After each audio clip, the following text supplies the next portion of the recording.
Queria convidar a Karina e a Laís para subirem ao palco, junto com a Colin. A gente vai fazer uma sessão breve de perguntas. E, aproveitando enquanto o pessoal já se desloca, eu gostaria de fazer a primeira. Tá? Depois, desculpa a má educação, mas é uma dúvida muito grande que nós, da My Pharma to Go, temos. Como vocês sabem, todos sabem, nós temos um portfólio de probióticos de mais de 300 probióticos, né? E a nossa dificuldade quando a gente vai falar com vocês, profissionais, é: doutor, eu tenho essa espécie, essa linhagem. E a dúvida que a gente vê na expressão de vocês: nossa, fantástico, 300 probióticos. Qual e como eu prescrevo especificamente probióticos, ou prebióticos, ou posbióticos, ou simbióticos para os meus pacientes? Como que eu fico sabendo o que prescrever? Então, essa é uma grande dúvida que a gente recebe sempre dos profissionais, e a gente tem dificuldade em responder. Então, eu gostaria de saber quem que poderia me ajudar nessa resposta, um dos 4 presentes, mas essa é a grande dúvida. A partir de um portfólio muito grande, como que a gente tem assertividade de prescrição? Eu preciso de teste? Como que eu faço para fazer uma seleção perfeita, ou mais próxima para a necessidade do paciente? Então, Karina e Laís, se puderem ajudar nessa resposta, agradeço. Bom, acho que a primeira coisa é a gente saber o objetivo que você está dando um probiótico. Você quer um probiótico para melhora da barreira mucosa, quer um probiótico para diabetes? Então, você tem que saber um alvo e daí procurar estudos que tenham testados e comprovado esses benefícios e quais são essas cepas.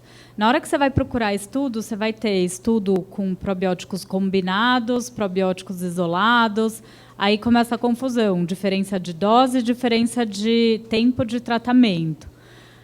Aí, assim, na prática, a gente tem que acabar usando um pouco e escolhendo dentro desse cardápio aí que a gente tem dos estudos e vendo o que mais se assemelha com os produtos que a gente tem. Eu sempre falo, a gente tem que se basear nos artigos científicos e, na prática, acho que a gente pode ousar um pouco e vendo também o retorno da prática clínica. É assim que eu faço, pelo menos. Perfeito. Acho que é exatamente o que ela falou. Eu acho que quando a gente consegue acompanhar o paciente, entender um pouquinho os hábitos dele, entender o padrão alimentar, a gente já consegue ter uma ideia também do padrão, né, microbiano que ele vai apresentar. Então, se ele come, por exemplo, com muita proteína animal ou poucos vegetais, poucos polifenóis. Então, eu acho que isso dá um norte, mas sempre a gente tem que buscar estar pautado no que a gente tem de literatura científica, né? Então, a gente tem que olhar realmente com bastante cuidado as cepas, né? Com bastante detalhe quais estão utilizadas, por quanto tempo, e aí a gente faz exatamente isso, vai tentando escolher dentro do que tem disponível. Exatamente isso. Eu acho que, assim, hoje o que a gente vê muito no Brasil são protocolos fantasiosos, de achismo, enquanto quando você faz a administração de probiótico, tem que ser o que elas falaram mesmo. Você tem o que tem de artigo científico, duplo cego randomizado, o que tem de reviews mostrando o efeito do probiótico, a quantidade, o tempo de duração de tratamento. O problema é que ninguém quer procurar. Tá? Outra coisa, muitas das linhagens que são preconizadas nos artigos científicos não tem no Brasil, mas tem em toda essa gama, né, que a My Pharma traz, porque são estudos feitos com bactérias lá de fora e não bactérias feitas aqui. Então, acaba sendo muito mais fácil você achar essas linhagens lá fora. O problema é que, assim, não existe protocolo para algo que é tão caótico quanto a microbiota intestinal. Existe quadro clínico, né? E assim, como elas falaram, eu não atendo, né? Graças a Deus, eu não tenho essa paciência. Mas você tem que primeiro... Porque, olha só, probiótico, micro-organismo, qualquer micro-organismo vivo administrado na dose correta que cause benefício ao hospedeiro. Se você administrou um micróbio para um paciente e não trouxe benefício, ele não é probiótico. Tá? Então, tudo isso tem que ser avaliado, né? E verificar se as bactérias supostamente estão vivas, não estão. Às vezes se ficam dando probiótico de bactéria morta, né? Infelizmente, acontece. Perfeito. Colin, any addition? I'm trying to listen to the translation To digest. at the same time. Não vejo pacientes, não estou tratando pacientes, mas quando nós começamos essa nossa empresa, o que nos motivou foi essa pergunta: o que o probiótico está fazendo para você? Que doença você está tentando tratar? E aí pensar no probiótico que ajuda naquela doença. Acho que essa é a premissa da empresa, né? Não é só o probiótico pelo probiótico, mas qual que é o problema que você está tentando resolver, qual que é o resultado mensurável. Isso é chave, né? Para os probióticos de nova geração. E pelo menos nos Estados Unidos, tem a compreensão do paciente, do consumidor, de que o probiótico não é muito boa, na verdade. Não tem muita clareza. Eles pensam, probiótico é probiótico. Quando o médico receita, fala só isso, probiótico. E se a gente observa, pelo menos, as vitaminas, é muito mais sofisticado. Se você está com resfriado, você não está se sentindo muito bem, o seu médico não fala, toma vitamina. Ele diz, toma vitamina C. Eu acho que o probiótico ainda tem esse espaço para crescer, né? Não toma um probiótico. Qual que é o problema que você quer resolver? Então, que probiótico específico você vai tomar? Nós estamos aqui porque nós gostamos de educar as pessoas, né, sobre essa distinção. Obrigada a todos vocês aí pelos ensinamentos e pelo olhar, né? E eu queria fazer algumas perguntas. A gente acaba, eu atendo bastante, ao contrário, e eu acho que a grande dúvida com probiótico talvez seja por quanto tempo. Então, para você, Laís, os estudos, eu tenho um projeto de prevenção de Alzheimer, a gente acaba, às vezes, fazendo estratégia de dieta cetogênica, ou mesmo quando o paciente chega com quadros de maior depressão, tudo a gente tenta associar. E eu sempre tenho a dúvida se vale a pena já de cara partir com probiótico. Obviamente, a gente tenta fazer microbiota dentro da clínica, né, pedir os exames, os testes, mas nem sempre é possível. Você acha que vale a pena a gente supor pelo quadro clínico, porque eu concordo totalmente com vocês também que o quadro clínico é o mandatório e nas condições ideais vai chegar um dia que a gente vai fazer exame de todo mundo e vai falar põe aqui e põe ali, e se vale a pena já entrar. E o caso que você também mostrou, Ká, você, por exemplo, nessa paciente que você trouxe para a gente, vamos pensar em aplicabilidade aí, né, para todo mundo que está aqui. Então, você daria 3 meses, o que você faz? Você começa só, por exemplo, com a quermância, e claro que mudança de estilo de vida ninguém está falando que não vai ser feito, né, a parte nutricional. Mas, do ponto de vista, qual que seria uma prescrição, né, onde você acha que a gente seria mais bem sucedido?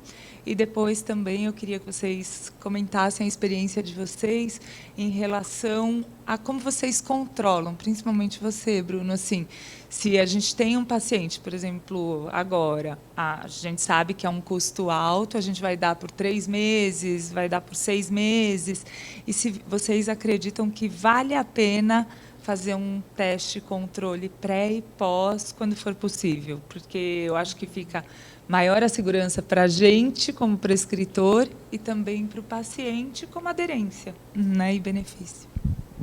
Bom, acho que começando com a primeira pergunta, acho que o primeiro ponto, quando a gente pensa em qualquer estratégia que seja mais restritiva, então, assim, como no caso da dieta cetogênica, até uma dieta com restrição de food maps, né, em que a gente vai acabar tendo uma redução ali de substrato fermentável, então de polifenol, de carboidrato complexo, né, amido resistente. Eu gosto sempre de associar um pré-biótico junto, logo de cara, né, para que a gente, exceto em algumas condições, então, por exemplo, se a gente pensa numa dieta cetogênica, que a gente pretende ter um efeito na cognição, por exemplo, epilepsia refratária, a gente precisa da mudança da microbiota para atingir o efeito terapêutico. Então, essa seria uma situação que eu não entraria com uma modulação, porque eu quero, né, promover essa mudança, né, para a gente ter ali a alteração de concentração de GABA e glutamato, que é o que vai trazer o efeito. Em outras condições, estou pensando numa cetogênica estética, ou enfim, eu pensaria já em entrar com uma suplementação de pré-bióticos e ir avaliando, né, a clínica do paciente. Só depois, assim, de pelo menos 1 mês na estratégia com prebióticos, aí eu pensaria no uso do probiótico se eu se eu observar sintomas clínicos condizentes. E eu pensaria numa suplementação mínima aí de 2, 3 meses, e, sempre que possível, com a avaliação de tantos os parâmetros bioquímicos antes quanto depois, né? Se for possível, eu tenho algumas ressalvas com os testes que a gente tem aqui disponíveis, né, em relação à avaliação de microbiota. Então, eu acabo não usando tanto na minha prática clínica os que a gente tem aqui disponível, né? Preciso conhecer os novos que vocês estão trazendo, inclusive, né? Já fica a dica. Mas os que a gente tem aqui, eu não tenho tanta confiança na amostragem, em controle de amostragem, então eu prefiro avaliar a clínica, a evolução da clínica, e, com base nisso, pensar na suplementação. Tendo a necessidade da suplementação, eu manteria por 2, 3 meses, no mínimo, para que a gente tenha, né, um efeito metabólico, né, que a gente precisa avaliar a mudança metabólica. E isso, assim, a gente, obviamente, vai começar a ter mudança de expressão de genes, por exemplo, anti-inflamatórios, 2 horas depois. Mas o que interessa é a gente ver o período, né? Então, por exemplo, pensando na questão cognitiva, eu pensaria mais a longo prazo. Então, 3 meses, 6 meses com a intervenção. Aí a arte é fazer o paciente aderir. E, pensando nos probióticos nessa área, né, as pesquisas em relação à cognição, depressão, ansiedade, são extremamente controversos. Então, a gente ainda, né, não consegue dizer qual a melhor cepa. E aí entraria realmente a avaliação da clínica como um todo, para a gente pensar qual vai ser realmente a espécie, a linhagem mais adequada para aquele paciente. Porque, geralmente, eles têm várias outras comorbidades, né? Eu acho que, assim, pensando, entra logo com probiótico ou não, de novo, depende qual probiótico você está falando e qual o objetivo. Porque, por exemplo, um probiótico geral, cheio de bactérias, colocar lá para uma modulação intestinal, isso não vai acontecer, às vezes pode até piorar. Você está com um paciente com muito leaky gut. Agora, por exemplo, se a gente pegar um probiótico desse específico, então eu quero aumentar a quermância, eu quero aumentar produtores de butirato para fazer essa reparação, aí eu acho interessante já entrar de cara. Então, eu acho que agora a gente vai começar a entrar no momento que os probióticos vão ficar muito específicos e daí a gente consegue diferenciar assim. Teste de microbiota, eu uso muito, eu adoro eles na prática clínica, mas eles não vão te dizer qual probiótico você vai usar. E se eles estão te dizendo, você desconfie, porque não tem essa informação clara no teste. A gente não consegue olhar um perfil de microbiota e falar, está faltando, tirando a quermância, que a gente avalia ela bem, mas está faltando um lactobacillus, porque no sequenciamento, normalmente nem pega lactobacillus e o lactobacillus ele nem vai morar lá. Então, às vezes você deu, 3 dias depois você não tem. Isso não quer dizer que ele está em desbiose por causa disso. Então, eles não são os melhores parâmetros. Em relação à quermância, sim, a gente consegue colocar e ver depois que ela subiu. Então, isso poderia ser um controle legal, assim. Mas a gente pode também, pela parte clínica, né, de parâmetros de glicose, de perda de peso, que é o objetivo, nesse caso, ali da quermância. Então, é complexo falar um protocolo, né? Mas se o paciente vem com muita distensão abdominal, eu evito de dar no primeiro momento o probiótico, tento trabalhar mais com com um ajuste da dieta, para depois incluir.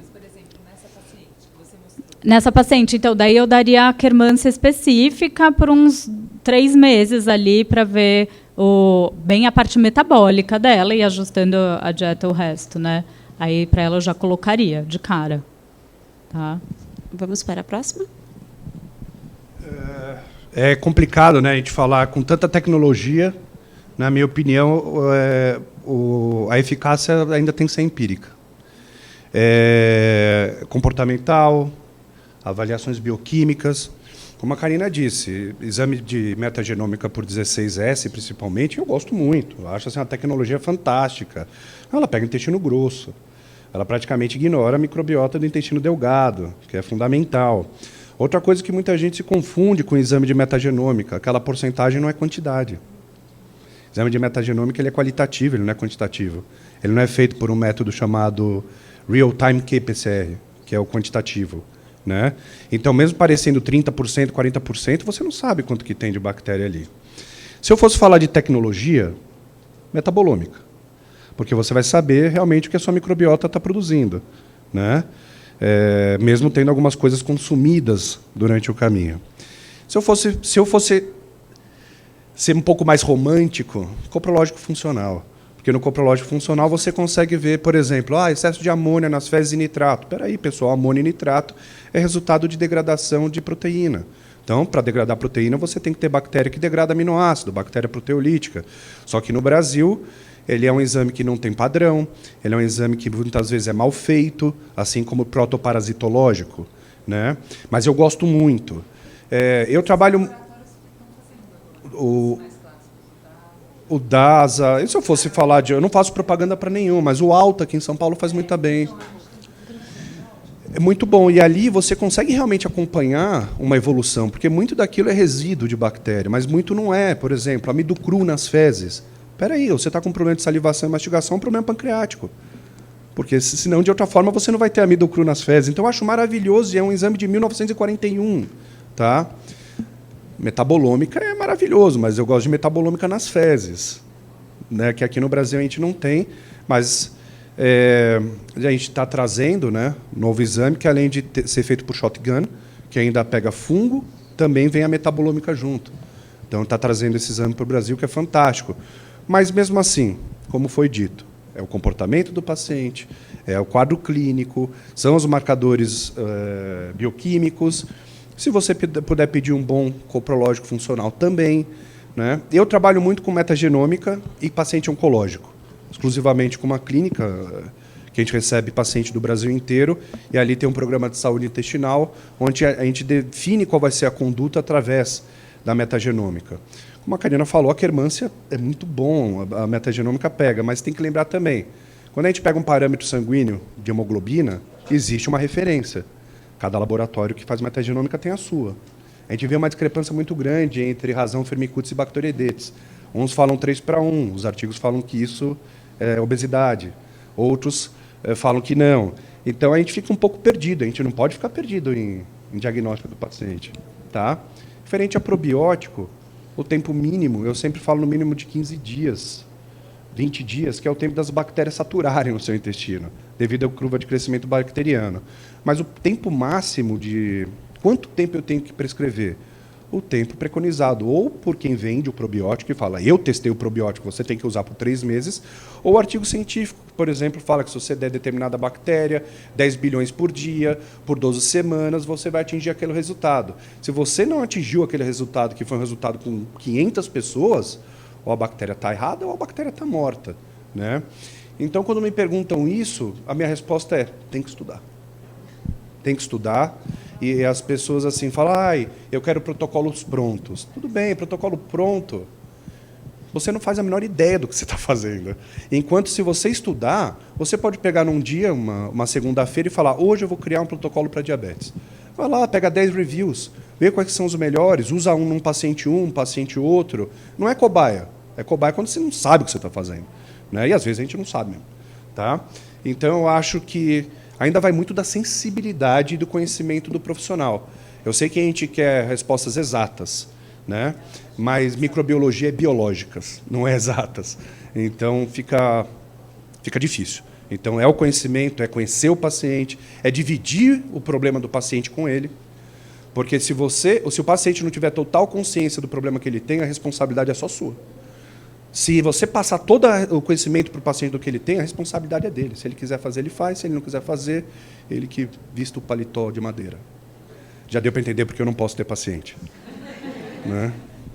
Pessoal, vou pedir para fazer todos os comentários no microfone por conta da transmissão, tá bom?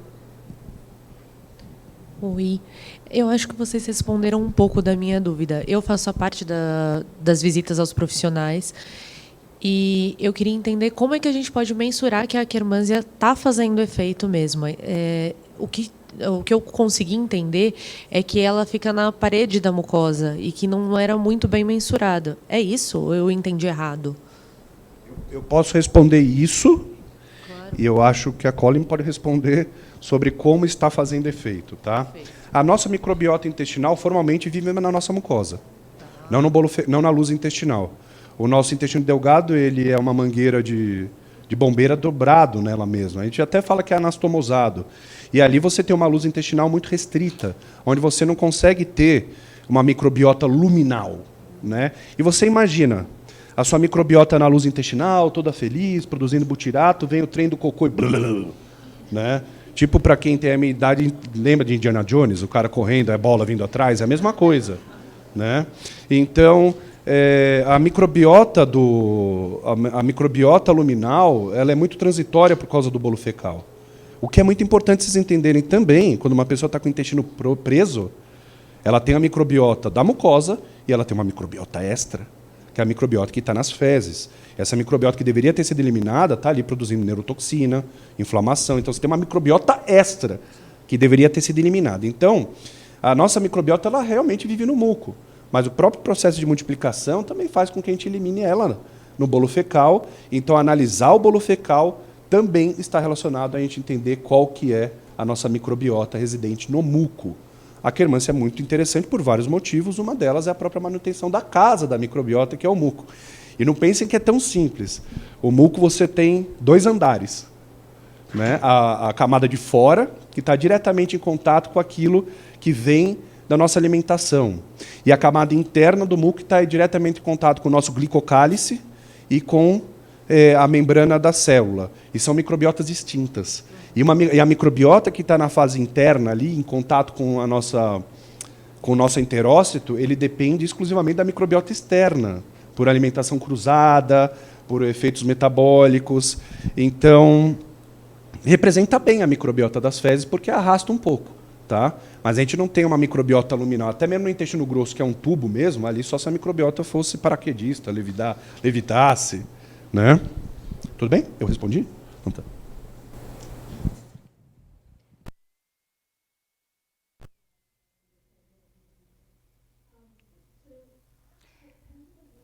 Então, o glucose control da pendulum tem a quermância. Mas se a gente pensar no tempo, tá? Se você quer resolver alguma coisa com alguém que tem diabetes ou pré-diabetes, leva 90 dias para a hemoglobina glicada mudar. Nesse caso, 3 a 6 meses. Você vai ver uma mudança com o nosso produto, tá? A quermância depende muito da razão pela qual você está dando para o paciente. É também para o controle da glicose, para a obesidade. E aí a gente precisa examinar com os exames, né, de hemoglobina glicada. A gente precisa ver a razão dessas métricas também. Se você está usando para aumentar o butirato, eu não sei se no Brasil isso é possível, mas nos Estados Unidos a gente consegue mensurar os níveis fecais e também do plasma do butirato. E o nosso produto aumenta os 2 níveis, tanto nas fezes quanto no sangue. Se você está usando para melhorar sintomas gastrointestinais, aí é um estudo mais clínico, né? A permeabilidade intestinal também tem marcadores para isso. Zonulin é um teste, eu não sei se vocês podem obter aqui, sim. Então a gente consegue mensurar os níveis para compreender a nossa permeabilidade intestinal. Mas os estudos já mostraram que se você faz uma mudança na dieta, o tempo que leva para mostrar uma mudança ali é de 8 a 12 semanas, tá? Então, se a gente disser que esse é o tempo, se a gente pensa que esse é o tempo que o probiótico precisa, talvez seja o tempo para a gente começar a ver os benefícios. Muitas pessoas falaram muito aqui, não só do probiótico, mas também tem a nutrição, né, gente? Se a gente não está alimentando esses probióticos com as fibras, com os polifenóis, a gente não está dando uma chance para o probiótico.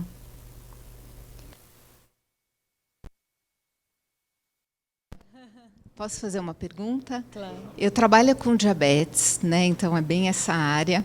E aí a gente falou muito de meio de cultura. Só que imagina um paciente diabético, né?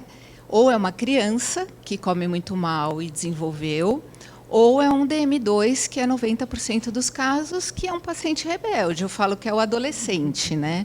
Então, eu queria dividir a minha linha de raciocínio para saber se está correta. Inclusive, eu fui aluna da Karina. Então, eu aprendi demais. E aí, na prática, o que eu tenho... Está sendo avaliada. Ai, que medo. Parece. Então, o que eu tenho feito? Eu tenho mudado o meio de cultura através de suplementos, né, módulos de fibras, prebióticos e tal, e tenho mantido o probiótico forever, por enquanto, porque eu entendo, até ouvi o Bruno falando no curso da Karina, que a gente cria uma microbiota transitória. Pode ser num ambiente não tão perfeito, né? Mas aí a gente tem os sensores de controle contínuo, que você vê na hora o resultado. Então, quando eu começo a modular o paciente, para quem não conhece o sensor, você coloca no corpo e ele vai medir a glicose do paciente 285 vezes ao longo das 24 horas. E a maioria dos meus pacientes usa isso, usa bomba, porque eu também tenho uma filha com diabetes. Então, eu já há 10 anos eu trabalho com isso. E aí você começa a ver que muda a resposta. Então, é uma das coisas que eu tenho olhado e tenho mantido dessa forma. Eu estou errada, será? Eu vou falar, na minha opinião, como quem trabalha com diagnóstico e como biólogo, né? Porque paciente, para mim, já te falei, né? Então... Imagina diabetes. Imagina diabetes. Não, eu tenho muito carinho por obeso. Porque eu também já fui, né? E o obeso é um cara que realmente, quando você fala o obeso é sacana, ele não está seguindo a dieta. Ele não está seguindo a dieta porque isso é uma característica da obesidade. Ele não está sendo sacana. Agora, tem muita gente que é sacana mesmo. Tá? É assim, eu não sou muito a favor do uso contínuo de probiótico, a não ser doença crônica. Né? A não ser doença crônica, porque se o probiótico... A doença crônica ela não vai ser reversível. E o probiótico está trazendo algum benefício... eu indicaria o probiótico realmente para uso contínuo, né? Qual que é o futuro? Esse é o futuro? Não. O futuro é a gente ter um transplante fecal feito para essa pessoa, aí essa microbiota vai ser alterada, ela vai deixar de ser diabética, por exemplo, esse é um futuro, ou algum probiótico com milhares de cepas que possa mimetizar uma microbiota de alguém que não teria diabetes. Mas, no momento, isso não é acessível. Então, doenças crônicas e senescência, porque a gente começa a ter vários problemas hormonais e digestivos conforme a gente vai atingindo a senescência, eu sou a favor do uso contínuo de probiótico, né, até morrer. Tá bom? Não, tudo...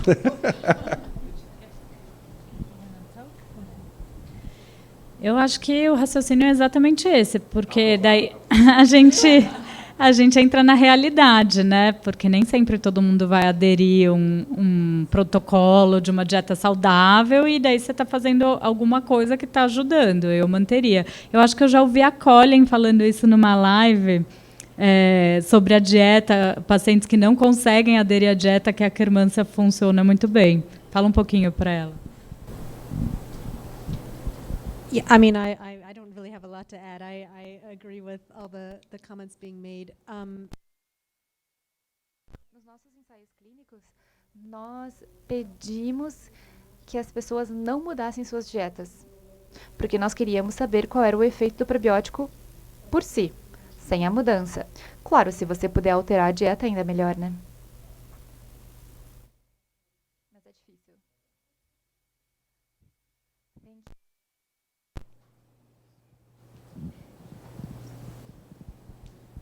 Bom dia, que delícia de manhã, muito bom, né, a gente escutar falando de probiótico. Obrigada a todos, parabéns. Aqui eu conheci só a Karina, parabéns, tá, para todos vocês. Eu tenho uma pergunta muito simples e extremamente contraditória. Que horas usar com o alimento, antes do alimento, depois do alimento, na hora de dormir? Né, eu faço parte da Federação Brasileira de Gastro, da diretoria, e confesso que lá cada um fala uma coisa. Não, é para tomar em jejum, é para tomar na hora de dormir, é para tomar com alimento. E é uma dúvida comum, né, da gente, dos profissionais, imagina dos pacientes. E o que vocês... O que vocês me falam? E, assim, complementando, né, que a colega falou, eu também trabalho com obesidade e os meus pacientes também eu uso continuamente com uma excelente resposta. Eu tinha uma outra pergunta, mas vocês já responderam, né? Se vocês trabalham na prática clínica fazendo os testes. Por um momento eu achei que eu era a única que não fazia os testes com os pacientes, mas fiquei extremamente aliviada quando eu vi que não é corriqueiro, né? É mais exceção do que... não é tão acessível, exatamente. Mas eu comecei a falar, meu Deus, mas eu acho que não estou indicando nem para quem pode pagar. Será que eu estou... Isso é importante, é uma crítica que eu faço, até para que isso não seja gravado. Uma crítica que eu faço. Hoje, muitos profissionais da saúde pedem exames caríssimos que não fazem a menor ideia de como interpretar, simplesmente para usar isso como marketing. Né? Eu faço polimorfismo genético. Aí você pergunta, o que é um polimorfismo genético? É uma mutação acima de 1% de incidência, mas não sabe que é microsatélite nem nada disso. Aí pede um exame de metagenômica achando que ali você está vendo toda a microbiota intestinal, simplesmente para pôr no Instagram que ele trabalha com metagenômica. Né? E aí você, na verdade, está cobrando um negócio super caro do seu paciente. Às vezes, seu paciente guarda meses para fazer aquele exame, enquanto uma simples anamnese ia resolver, ia ser muito mais bonito. E então a gente tem que eu falo por ser casado com uma nutricionista, a gente tem que se importar muito mais com o paciente do que com a imagem que a gente passa pelo Instagram. Perfeito. Não é isso que vai trazer paciente. O que vai trazer paciente é o resultado. Porque eles não fazem propaganda na TV. É propaganda de boca a boca. Né? Eu sempre gosto de deixar claro que nutricionista não passa dieta. Quem passa dieta é blogueiro e quem segue blogueiro vai morrer. Isso é seleção natural. Nutricionista passa a reeducação alimentar. Isso é uma mudança de hábito de vida. Eu passei por isso há pouco tempo. No começo da pandemia, eu eliminei 36 quilos, só mudando a alimentação. Eu deixei de ser asmático, eu era considerado asmático genético, congênito, não genético, congênito, por 42 anos. Eu deixei de ser asmático, eu era hipertenso. Então, quer dizer, uma reeducação alimentar muda a sua vida. Mas para você fazer essa educação alimentar, você também precisa entender como é que está o meu paciente. Será que ele vai conseguir aderir? Será que ele tem problema em casa? Porque o eixo intestino-cérebro prejudica completamente tudo. Né? Agora, referente a quando tomar probiótico, eu sempre recomendo antes de dormir ou ao acordar. Independente de você estar com o estômago vazio, porque ele tem que chegar vivo no intestino, independente de estar ácido ou não. Nos Estados Unidos é mais comum se indicar durante a refeição, mas também a grandeza de bacterianas ali é bem maior do que a nossa. Aqui a gente trabalha com 1 bi, às vezes lá se trabalha com 60 bi. Né? A justificativa para se tomar junto da refeição é diminuição do pH estomacal, consumir as enzimas e não deixar com que elas prejudiquem o crescimento do probiótico. Mas a gente tem que entender também que você pode emulsificar o probiótico no bolo fecal, e eu falo que ele pega o trem do cocô e desce na estação da privada. Você não permite que você distribua ele de forma correta. Mas isso vai ser contraditório, tenho certeza que provavelmente a Colin vai falar outro ponto de vista, e o importante é trazer o benefício. Tá? Então, acho que você talvez ainda saia contrariada daqui. Tá bom, ótimo, obrigada.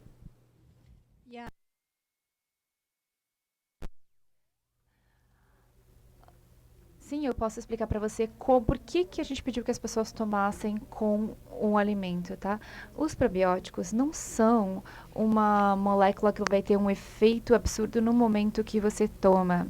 A nossa ideia é que ele vai colonizar o seu intestino, né? Então, por isso que você toma durante um longo período de tempo. Então, a hora que você toma, nós acreditamos, não é tão importante quanto por quanto tempo você toma. Nós temos muitos elementos encapsulados, tá? Para que passe pelo ácido estomacal. Ainda assim, nós nos preocupamos com o ácido estomacal, porque pode degradar a pílula, né, o comprimido, e não vai ter todos os benefícios que a gente gostaria. Então, a razão pela qual, durante o nosso ensaio clínico, a gente pediu que as pessoas tomassem com a refeição, era justamente para ver se com o pH aumentado, né, realmente as nossas cepas iam conseguir passar pelo estômago e chegar no cólon. Mas nós não testamos da outra forma, que seria em jejum.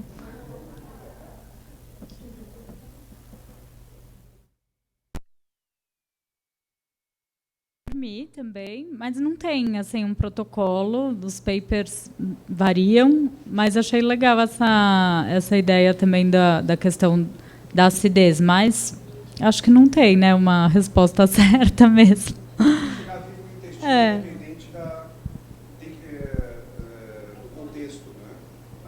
E eu acho que é melhor a gente garantir um horário que o paciente vai tomar, né?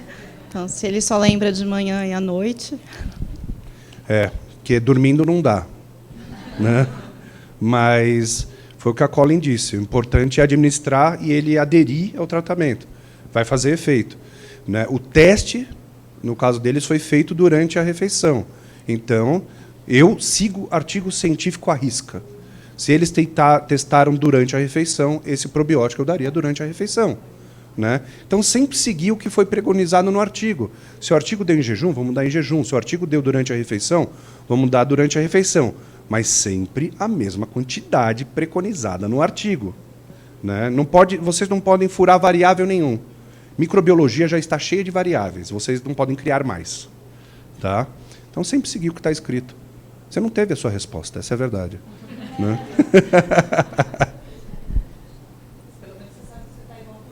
É, igual a gente também.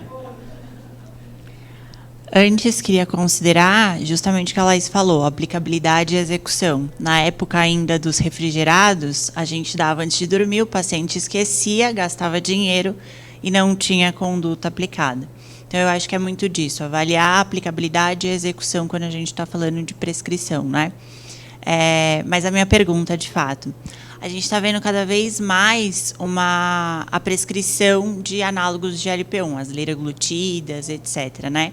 Por mais que a gente saiba sobre as questões agudas, né? Então, todos os efeitos colaterais agudos, vocês têm alguma noção, principalmente Laís e Karina, que vocês têm de noção em relação ao impacto da microbiota com o uso dos análogos?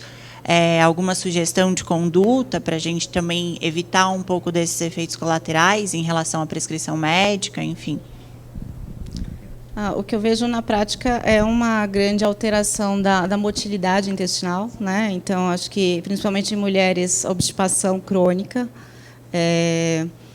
E eu sempre penso, né, apesar de eu, sinceramente, não ter visto nenhuma pesquisa mostrando o impacto da medicação na composição da microbiota, eu sempre penso, né, você está aumentando o tempo de trânsito intestinal, você vai ter ali, com certeza, um tempo maior de fermentação. Eu acho sempre importante a gente associar o uso dos pré-bióticos, né, pensando aí em prebióticos que aumentem também a gelificação, né, o volume das fezes para que essa evacuação seja mais fácil, então, principalmente nas mulheres que acabam ficando mais obstipadas, e também pensando em amenizar um pouco o desconforto, né, causado pela essa fermentação excessiva, que é bem comum também. Então, distensão abdominal, gases. Eu vejo algumas pacientes que eu acabo até entrando com uma dieta com restrição de FODMAPs, por conta dessa fermentação excessiva. Então, é claro que a gente tem que avaliar um pouco a sintomatologia do paciente, mas eu vou trabalhando sempre de acordo com essa sintomatologia. Considerando assim alguém que está mais obstipado, eu sempre penso em entrar com algum tipo de fibra solúvel, né, para aumentar esse volume das fezes, fazer com que a evacuação seja um processo mais fácil, né? Se é alguém que está com muita fermentação, eu penso, às vezes, no uso também concomitante com enzimas digestivas, né, porque a gente acaba tendo ali uma alteração, né, de esvaziamento gástrico, e numa dieta com uma restrição de FODMAPs, sempre associando com fibras prebióticas, né, justamente porque é uma dieta restritiva, né, que vai acabar tendo um impacto aí em toda a diversidade, né, da microbiota. Eu também nunca vi nenhuma pesquisa, não sei se o Bruno já viu, comparando, né, a microbiota de quem usa. Certamente tem algum impacto pela motilidade e esse trânsito mais lento, que fica uma fermentação maior, e porque os pacientes comem muito menos, né? Eles acabam que não comem, então vai prender o intestino pelos dois motivos. Nos meus pacientes de intestino irritável, muitas vezes, inclusive, eu tenho que suspender, porque o efeito colateral para eles já pega bastante, assim, e não compensa suspender junto com quem prescreveu, né, obviamente. Mas o que eu tento fazer é realmente um protocolinho mais low FODMAP, tentar ajustar a dieta ali. E os pré-bióticos, alguma fibra que não fermente muito, porque ele já está, né, alguns pré-bióticos já fazem esse efeito de aumentar o GLP-1, e daí isso pode também confundir ainda mais ali. Então, ir trabalhando com fibra, às vezes colocando algum probiótico e testando. Você já viu alguma pesquisa comparando? Eu também não. Vou procurar. Assim, ó, eu vou complementar, porque eu sou endoscopista também, tá? Então, só para você ter uma ideia do tamanho que é a gastroparesia que essas medicações induzem. Recentemente, nós criamos, eu trabalho lá na BP, que inclusive é um hospital que a gente faz transplante fecal, que é muito legal, a gente tem um catéter chuveirinho, mas, infelizmente, é muito restrito, né? A gente faz somente para paciente com Clostridium, tem que ter o doador, mas é muito interessante. Dá vontade, eu fico olhando e falo, ai, que vontade de colocar os pacientes obesos para fazerem também. É uma indicação, mas a gente precisa ter um banco de fezes decente. Exatamente. Mas é legal, porque tem o doador e faz toda essa pesquisa. Mas, enfim, lá na endoscopia, eu sou coordenadora da endoscopia lá da BP. E o que a gente faz lá? O que a gente fez um protocolo junto com o pessoal da anestesia. Paciente que usa medicação diária, tem que ter 48 horas suspenso para fazer um exame de endoscopia pelo risco de broncoaspiração. E paciente que faz não vou falar o nome, né, que faz o semanal, a aplicação semanal, são 10 dias. Semana passada saiu uma câmara técnica, uma equipe do Rio, que preconizou 14 dias para você suspender, quer dizer, para você ser sedado pelo risco de broncoaspiração. Então, você imagina o que isso não faz em todo aparelho digestório, né? Isso a gente está falando de prevenir broncoaspiração por estase gástrica. Então, sem dúvida alguma, são pacientes assim que tem muita coisa para a gente estudar. São pacientes que geralmente eles são constipados, né? O que eu faço na prática clínica? Estimulo atividade física, maior ingestão hídrica, uso prebiótico também, mas são pacientes que, sem dúvida alguma, pelo fato deles usarem e induzirem a toda essa lentificação do trato, eles têm uma alteração de microbiota aí que é muito legal, né, para estudo aí, eu vou super pesquisar, tema. depois eu dou um retorno. E o bacana é ver também que assim com alimentação, né, então o uso de alguns suplementos, o whey protein, né, o butirato, né, você vai ter estímulo de GLP-1 também. Sim, então, de repente, dá para a gente manejar, né, enfim, quem sabe é uma alternativa às medicações. Eu vou fazer um comentário de microbiologista, tá? Vocês vão entender. Praticamente toda doença tem a sua microbiota específica. Eu acho que vocês já ouviram falar disso. Quando você faz, seja uma metagenômica, a gente vê uma diferença muito grande, por exemplo, de obeso, não obeso, obeso, diabético, Crohn, retocolite ulcerativa, IBS, né, SI. A gente vê que parece que existe um perfil microbiológico para cada doença. Tá? Isso parece. Isso é verdade, mas a gente não pode dar afirmação, né? Por que isso acontece na microbiologia? Porque a microbiota se adapta à doença. O ser humano não. Então, por exemplo, para a obesidade, a microbiota se adapta à obesidade. Para ela, a obesidade é boa. Para a gente é péssimo essa adaptação da microbiota. Deu para entender o que eu quis dizer para vocês? Tá. Hoje a gente tem a sugestão de que a microbiota se adapta ao uso de medicamentos crônicos.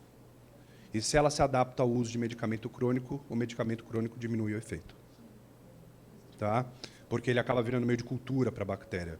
A gente está falando de milhões e milhões de micro-organismos com uma capacidade de adaptação absurda, que eles fazem isso a cada 20 minutos. Então, toda doença tem a sua microbiota específica, assim como todo medicamento de uso crônico também. A gente vê isso, por exemplo, no uso de asa, para quem tem retocolite ulcerativa. Ele começa a diminuir o efeito porque a microbiota se adapta a utilizar ele no seu próprio metabolismo. Entenderam? Então, tem que pensar em tudo isso, né? Por isso que tem que ser uma abordagem ultra, mega, multidisciplinar. Dê oportunidade para os biólogos. Tá? Quando eu comecei a visitar os médicos há 20 anos atrás, eles falavam assim, biólogo? Mas biólogo não cuida de bichinho e fuma maconha? Eu falei, sim, a gente faz isso. Mas a gente faz outras coisas também, né? Então, tem que dar oportunidade para biólogo, tem que dar oportunidade para farmacêutico. E ninguém tem algum farmacêutico aqui? Então, uma pré-farmacêutica, né? Ninguém entende mais de prescrição do que farmacêutico. Não é nutricionista ou médico que tem que entender de prescrição. E ninguém usa o serviço do farmacêutico, né? Só no hospital. Para quem trabalha no hospital, o farmacêutico ele é acessado toda hora, né? Então é assim, é ver que a microbiota ela veio para agregar as classes, né? E vocês já viram um biólogo falar? Praticamente só eu. Eu ainda continuo sozinho, meio solitário, né? Então é assim, é ouvir todo mundo e diminuir a prepotência, vai, porque assim, como eu disse, eu sou o único não médico da minha família. Eu não sou levado a sério.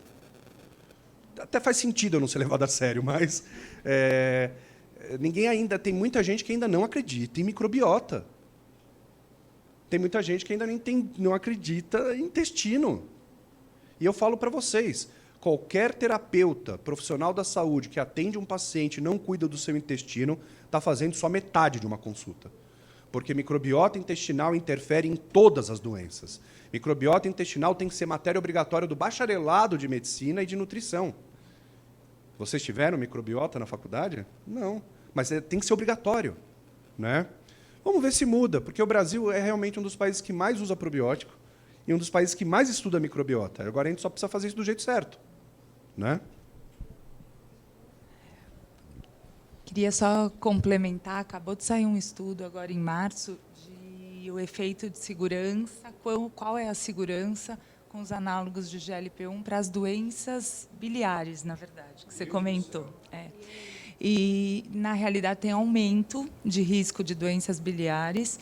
E isso eu sou endocrinologista, né? Mas a gente prescreve bastante, eu acho que é um cuidado que tem que ter. E muitas vezes, na clínica, a gente faz uma abordagem nutricional bem feita, com prebiótico e com todo o resto, mas eu acho que o que a gente está falando é que tem que estudar mesmo, e em pacientes diabéticos tipo 2 aumentou em 27%. Aí você pode comentar que o próprio diabetes aumenta o risco, né, e a própria perda de peso mexe com motilidade de vesícula e pode aumentar aí a incidência de barro biliar e de cálculos biliares. E acho que o grande problema aí para todos nós aqui é o abuso, né? Porque é uma medicação que entra como sem prescrição, porque é considerada uma medicação antidiabético e é totalmente sem controle. Então a gente vai ver, eu acredito, muita complicação de microbiota, de vesícula, de tudo, apesar de eu ser uma grande prescritora do remédio, porque também a obesidade tem seus complicadores. Era só para complementar. Certamente. Então, mexe, né, na microbiota, porque esse metabolismo dos ácidos biliares é um dos grandes causadores aí de desbiose. Então, acho que vale a pena a gente aprofundar mesmo para ver o que vai fazer com quem tem que usar. Interessante. I was just going to add. Sobre a interação de os medicamentos e a microbiota, mas uma das coisas é a terapia cardiovascular tem uma janela muito pequena. Às vezes o efeito é muito grande, às vezes é muito pequeno, e a gente tem uma janela pequena nesse efeito para o paciente. E às vezes a gente tem que ver qual é a eficiência para o paciente. E foi descoberto que uma das principais razões que essa janela é diferente em pessoas diferentes é porque as pessoas têm uma cepa no microbioma que metaboliza isso. Então, às vezes, você precisa de mais cepa para mais eficácia. E se você não tem essa cepa, você precisa de menos. Então, isso ainda poderia ser uma terapia de primeira linha. Então, o que a gente sabe, por exemplo, metformina, por exemplo, muitas pessoas que estão diabéticas ou pré-diabéticas têm um efeito termogênico. Então, a gente tem que entender como a metformina funciona através do microbioma. Então, por isso que entender como essas coisas interagem, isso é muito importante. Por isso que, no caso das pessoas que estavam tomando metformina, a gente via, por exemplo, o efeito na glicose sanguínea. E vimos que vários clientes disseram que melhoraram da diabetes, porque agora eles podem tomar a dose que eles tomavam no começo, porque aí, quando eles tomam o nosso produto, eles podem tomar a dose completa. Então, eles têm uma interação melhor. Falando dos análogos, a gente estava até comentando quando vocês começaram a apresentar os estudos. Será que esse produto não viria substituir, na prática clínica, esses análogos? Será que a gente não vai ter as mesmas respostas metabólicas? porque também são limitantes as respostas que os análogos estão trazendo, porque os pacientes já vêm usando desbioticamente. Eles são desbióticos, e aí o efeito é muito abaixo do que a gente espera, né? Exato, ele se torna. E aí, falando da constipação, sem conflito de interesse, eu uso o Bye-Bye. Foi o único produto associado aos análogos que, juro, então pode estudar. Já que vocês vão estudar, né? Vocês estão combinando aí, aproveitem. Vou começar a vender o Bye-Bye no MyGut, hein? Você sabe que o Bye-Bye, o nome ia ser Bye-Bye Cocô. Mas ninguém entra numa loja e fala, eu quero um Bye-Bye Cocô. Né? Aí eu tentei mudar para Expresso número 2. O marketing não aceitou. Aí eu coloquei Tomou, o nome do produto ia ser K-Go. Tomou, cagou. Aí não deixaram também, né? Então ficou Bye-Bye. Mas a ideia do Bye-Bye era fazer um produto, porque assim, existe muito laxativo. Existe muito produto laxativo que não se preocupa com a microbiota e que eles estão utilizando. Então a ideia do Bye-Bye era fazer um produto laxativo, com hidróxido de magnésio e manitol, mas ao mesmo tempo dar suporte de meio de cultura para as bactérias boas. É lógico que ele tem que ser usado de forma restrita, não pode, por exemplo, para pacientes que vão fazer dieta low food map, tem muita fibra solúvel, mas você sabe que eu fico feliz em saber. Eu não tenho respaldo, os caras vendem. Eu não ganho, viu, pessoal? Eu sou um otário, eu sou o pior judeu que existe. Eu desenvolvo e os outros ganham. Né? E eu queria o feedback, né? Então, que bom que funciona. Vou começar a pôr no MyGut para ver se vende. Né? Não, é porque eu desenvolvi um produto, foi meu primeiro produto que eu desenvolvi. Meu. Né? E tinha que chamei de Bye-Bye. Né? Porque já tinha o... Eu gostei muito quando saiu aquele Oi Sumido, né? Mas ele não era assim, um bom produto. Então, eu quis fazer um bom produto, mas assim, fica muito difícil lançar um produto novo no mercado. E eu tenho tido um feedback muito bom. E é muito bom saber que vocês têm usado, e é muito bom saber que o André vai pôr lá no MyGut também. Né? É só venda online. Que legal. Muito obrigado. Fiquei super feliz. Ganhei o dia. Vou tomar um Bye-Bye. Eu tenho uma pergunta também, pessoal. Teve um tempo onde, se a pessoa fazer o uso de antibiótico por um tempo, deveria tomar probiótico durante o uso de antibiótico. Aí, hoje em dia, tem a linha dieta para tomar depois. Ou também tem pessoas falando para não tomar depois, porque se você toma um probiótico logo após o uso de antibiótico, falam que poderia ter uma principal colonização das bactérias que você está ingerindo via probiótico, né? Qual que é a linha de pensamento de vocês? Vocês acham que, por exemplo, a quermância, pensando nessa saúde do muco, poderia ser administrada já junto com o probiótico? Talvez melhor esperar um pouquinho? Well, I mean, the role of é matar os micróbios, né? Então, se você toma junto, é meio contraintuitivo. Sim, a gente tem essa questão que é quando você termina o curso de antibiótico, você tem um sistema todo limpo, né? Qual que é o probiótico que você escolhe para alimentar? Eu acho que esse é um dos momentos mais importantes, né? Que é fazer esse plantio, digamos, com o probiótico direitinho. E aí, se você vai fazer uma mudança na dieta, é 14 dias depois do antibiótico, né? Essa é a janela certa. Então, a gente estimula com os probióticos certos, com os alimentos certos, esse é o melhor momento para realmente ter esse benefício. E depois do antibiótico é também um momento que a pessoa está mais suscetível a problemas, né? Então a pessoa está, depois do antibiótico, mais propensa a doenças diferentes, alergias. E é por isso que tem muitos estudos que mostram que quando você toma antibióticos de maneira sistemática, você tem mais tendência à obesidade, né? Tanto humanos quanto animais. Porque a sua microbiota, quando você termina o antibiótico, não é a mesma de quando você começou. Então, é uma página virada, né? Durante, se é para controlar algum efeito colateral, tipo diarreia, com clavulin, que dá bastante, daí colocaria durante. Eu acho que a Colin respondeu o que eu responderia também. Existem evidências de que o probiótico pode diminuir o efeito do antibiótico também. Mas o que ela falou é muito interessante também, que você Você pode usar a antibiótico-terapia como uma oportunidade de mudar a sua microbiota, né? E pouca gente pensa isso. Pô, eu tomei...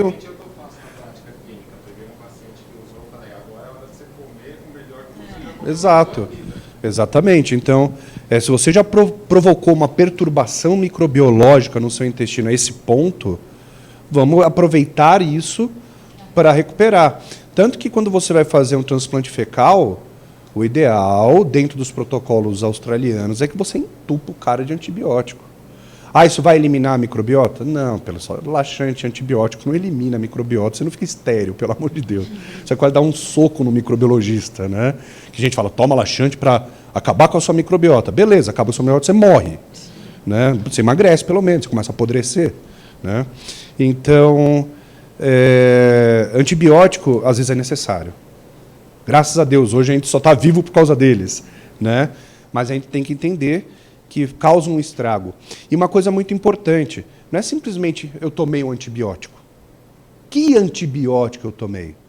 Se ele é um antibiótico beta-lactâmico, ele impede transpeptidação, que é a formação da parede bacteriana. Que bactéria sofre mais? Gram-positiva. Quando você fala de quinolona, que é DNA girase, sulfa, que impede que sequestra ácido fólico, você também está falando de outro tipo de efeito. Quando você fala de tetraciclina, macrolídeo e aminoglicosídeo, você está falando da produção de RNA. E ano passado foi feito um estudo, não sei porque demorou tanto, mas foi feito um estudo assim, qual tipo de antibiótico prejudica mais a microbiota intestinal? Tetraciclina, macrolídeos e aminoglicosídeos, porque o impacto é absurdo. Então, tomou antibiótico? Qual é o antibiótico que eu tomei? E qual é o efeito desse antibiótico? Dessa forma, a gente consegue entender um pouco mais o que está acontecendo com a minha microbiologia. Né? E pouca gente estuda isso. Então, é assim, a gente tem que começar a estudar aquilo que ninguém quer estudar, que é ali onde estão os gaps. Né? E eu nasci na BP, meu pai foi médico da BP, é um hospital maravilhoso, né? Vamos fazer pesquisa lá. Né? Vamos fazer pesquisa. Ótimo, eu também, elas, todo mundo aqui. A gente já coloquei todo mundo.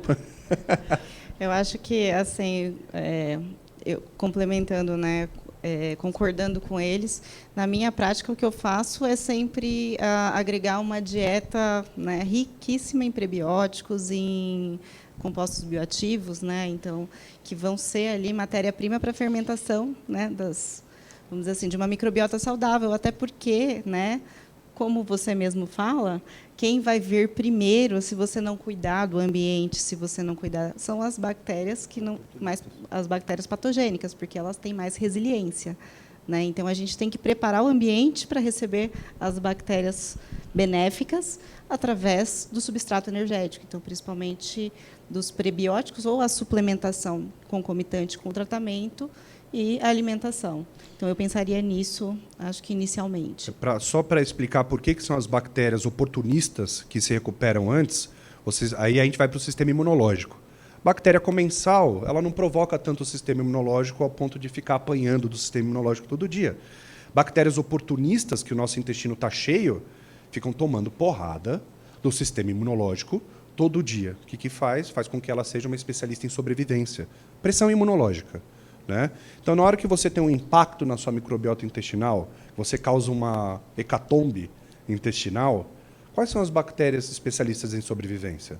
As oportunistas, devido à própria pressão imunológica. Então, são elas que se recuperam antes. Isso acontece por causa do sistema imunológico, isso acontece também porque bactérias boas do nosso intestino produzem bacteriocinas, defensinas. Né? Sem essas bactérias, você deixa com que as oportunistas também se desenvolvam. Né? Então, aí a gente já envolve o sistema imunológico. Né? Mas antibiótico é bem complicado para o intestino, e aí que está a oportunidade de, já que você quase matou mesmo, então tenta reviver. Né? Olá, bom dia. Obrigada pela explicação. Sou pediatra. E queria saber de vocês, nutricionistas que atendem, a partir de quando. Eu trabalho bastante com probiótico, tenho visto cada vez mais crianças com as infecções, as IVAs de repetição, as dermatites e todas as ites. e trabalha bastante com probiótico, mas os probióticos sempre são líquidos ou gotas. E aí também para o Bruno, como é que é essa chegada lá onde ela precisa chegar, né? Porque tem toda essa interação aí. Acho que você não vai querer saber minha resposta. Assim, eu não sou contra o uso de probiótico em criança, até não é minha especialidade. Eu acho que assim, antes dos 6 meses, que é aleitamento materno exclusivo, você não deveria colocar algo que é rico em TCM. Então, quando você dá um produto em gota, probiótico não vive em água, por causa da atividade da água. Ele tem que ser um meio oleoso. E esse meio oleoso, normalmente, é triglicerídeo de cadeia média ou óleo de girassol. Para uma criança que está exclusivamente com aleitamento materno, é meio estranho. Mas isso para quem está com aleitamento materno exclusivo. Se não está, o caos já aconteceu. Eu gosto do uso de alguns probióticos. Tem probióticos que consomem caseinato, diminui muito a concentração intracelular de lactato, diminuindo cólica, né? Então, sim, tem os seus efeitos descritos, mas antes de 6 meses de idade, só preconizado por artigo científico, na minha opinião. Tá? Mas, como eu disse, eu não atendo. E, às vezes, você, mesmo com aleitamento materno, às vezes precisa de uma forcinha. Mas, nesse caso, eu acho estranho você entrar com triglicerídeos que a criança nunca viu. Né? Mas geralmente é maior, mais velho. 1 ano... Entrou na escola, depois que entrou na escolinha começou a ficar várias probiótico, leva para dar um passe, fazer ebó. Mas e as gotas? Porque ele vai chegar no intestino, vai chegar no grosso. Todos esses probióticos em gotas, eles são testados. Para você conseguir o registro da Anvisa, você tem que provar que chega vivo no intestino. Então, pode dar em gota, sem problema nenhum, que vai chegar vivo. Tá? Isso eu estou falando como um técnico de probióticos. Tá? Agora, sobre prescrição, é melhor ouvir a opinião delas. Eu não sou especialista na área infantil, né? Mas eu vejo assim a importância também, né, de você fazer uma educação familiar. Porque eu falo isso? Porque a criança ela vai se basear na alimentação dos pais, né? Então, é importante a gente fazer essa educação para inserir os alimentos que também são fontes de pré-bióticos, né? Para justamente a gente garantir substrato energético para a manutenção, né, dessa flora saudável. Né? Então, não adianta ficar comendo bolacha na escola, né, e achar que o probiótico vai ser uma solução. De pesquisa, o que tem o Raminosus GG para criança, ele tem uma boa aderência ali na parede intestinal e ajuda em sensibilidades alimentares, até em diarreias assim, de infecção. E Reuteri acho que são os que mais são estudados para criança. E o Reuteri também, com até de cólica, até mais novinho, assim, tem estudos bons, grandes em relação a isso.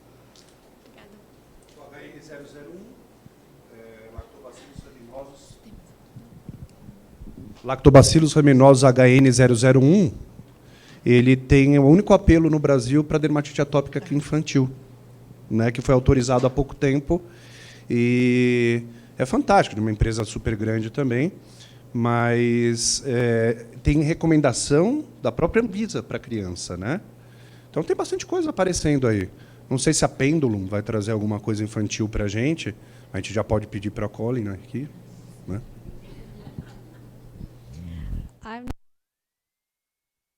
Não tenho permissão de dizer para vocês o que vocês podem fazer com as crianças, porque senão o FDA vai vir atrás de mim. Mas eu falei para vocês que eu comecei com a empresa por causa da minha filha, né? Então, o que eu posso dizer é que na minha família, a minha mãe, eu e a minha filha de 10 anos tomamos, mas nós não fizemos nenhum ensaio clínico e eu não tenho permissão de recomendar. Com o público infantil e também com o público vegetariano, então eu quero saber se ele é vegan e, né, toda a linha da Pendulum, e se era recomendado então para crianças. Já foi respondido, porque a gente acaba usando bastante aqui no Brasil probiótico e eu faço muito isso na prática clínica. Obviamente, a gente escolhe alguns, né, de maneira mais específica, mas sempre é bom ter um a mais. E eu tenho me deparado frequentemente, principalmente por conta da pandemia, as crianças, os adolescentes, né, eu diria por volta dos 12 anos, assim, isso tem sido muito frequente, com alterações importantes do metabolismo da glicose. Então, a gente está tentando, né, eu uso muito disso no consultório, então a gente faz com prebiótico, faz toda a alteração da alimentação, mas mesmo assim a gente tem alguns pacientes, né, alguns adolescentes que estão com uma resistência à insulina muito importante. E aí, para a gente, seria muito interessante a gente inserir a quermância, por exemplo, ou até o glucose control para esses pacientes. Então, eu gostaria de saber aí o que vocês acreditam que dá para a gente fazer nesse sentido. Obrigada.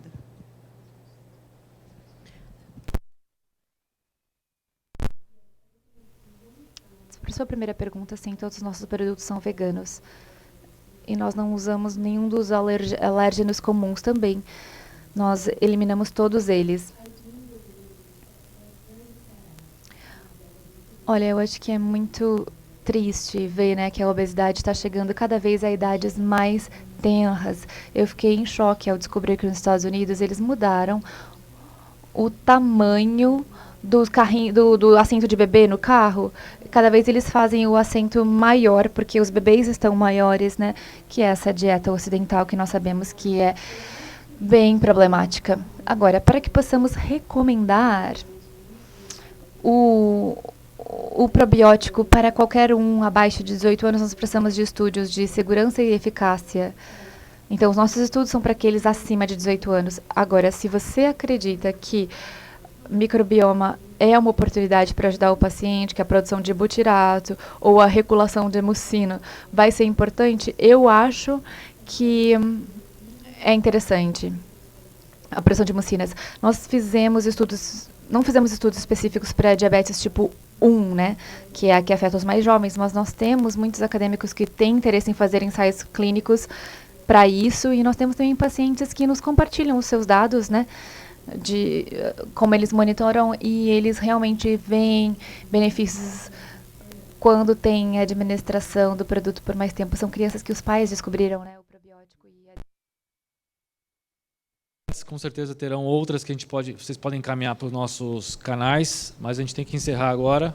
Mas, principalmente, agradeço muito a presença dos palestrantes, da Laís, da Karina, do Bruno, a Colin, que fez a ponte aérea de São Francisco para cá. E, principalmente, o nível de perguntas, o nível de interatividade, o bate-papo legal que a gente teve. E a gente vai continuar. Como a gente está vendo aqui, é o My Word to Go.